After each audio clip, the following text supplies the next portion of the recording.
So you have learnt about CPD photolyase. These are enzymes which are involved in the photoreactivation phenomena. So let us see the mechanism of this CPD photolyase. CPD photolyase can bind to DNA in the dark by recognizing the altered DNA structure, which alteration is caused by a CPD formation, cyclobutane pyrimidine dimer formation, rather than a specific nucleotide sequence. So these enzymes, they do not identify the sequence of DNA to bind. There is no any specific sequence where this CPD photolyase bind. Rather, these are the altered DNA structure that is due to the formation of CPD. This is the site which will be identified by these enzymes, and these enzymes will bind with this site. This binding is about 10 to 5 times tighter when a DNA segment contains a CPD, when a dimer is present, than when it does not present. So it can bind to DNA which is normal DNA and which doesn't contain dimer, but this binding is several times, 10 to 5 times tighter if this dimer is present. Half of the binding energy appears to come from the interactions between enzyme and the DNA backbone.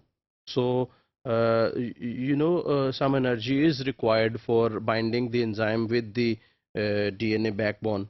So from where this energy comes?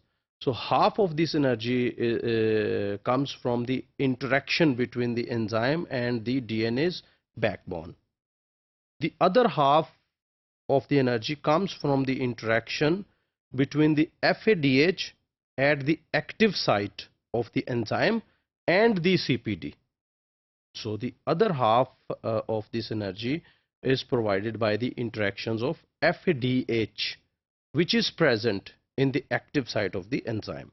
However, the light harvesting antenna, which is chromophore, antenna pigment, chromophore, doesn't influence binding. It has no role in the binding of CPD photolyase with the DNA.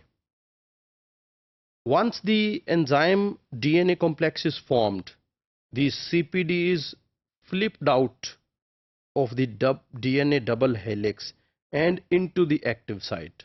So once this enzyme binds to the DNA, this DNA, and here a dimer is present.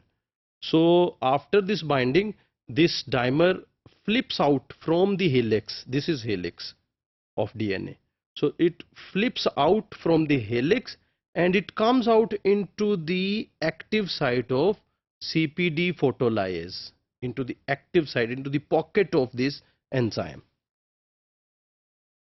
After the CPD flips into the enzyme's active site, the energy of an absorbed photon is transferred from the light harvesting antenna pigment, that is chromophore, to the FADH.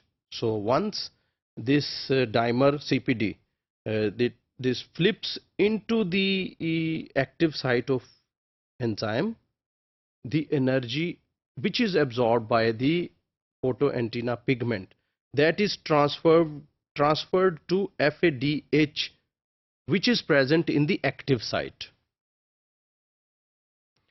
FADH then transfers an electron to the CPD to induce cyclobutane ring cleavage. So look at the sequence. The energy first, this CPD, this dimer, flips into the DNA, into the enzyme's active site.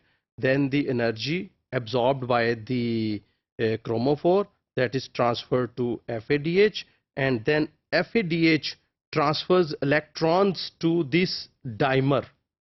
When the electrons are transferred to the dimer, the bonds present in the dimer, they cleave. The catalytic cycle is completed when the electron is transferred back from the repaired thymine to the FADH cofactor. So this FADH minus, it transferred electron to a dimer, which is thymine dimer.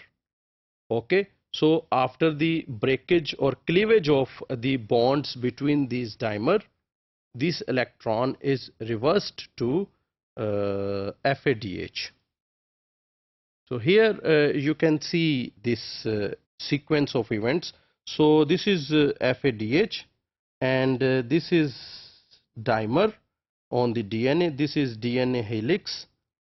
So when they bind together, this dimer flips out of the helix. Okay, so then photopigment transfers energy to FADH, and then FADH transfers electron to this dimer, and here you can see the bonds are being opened. These two bonds, these are being opened, and once these bonds are opened, these two thymines 1 and 2, these thymine are now not the part of dimer, but they are separate thymine bases.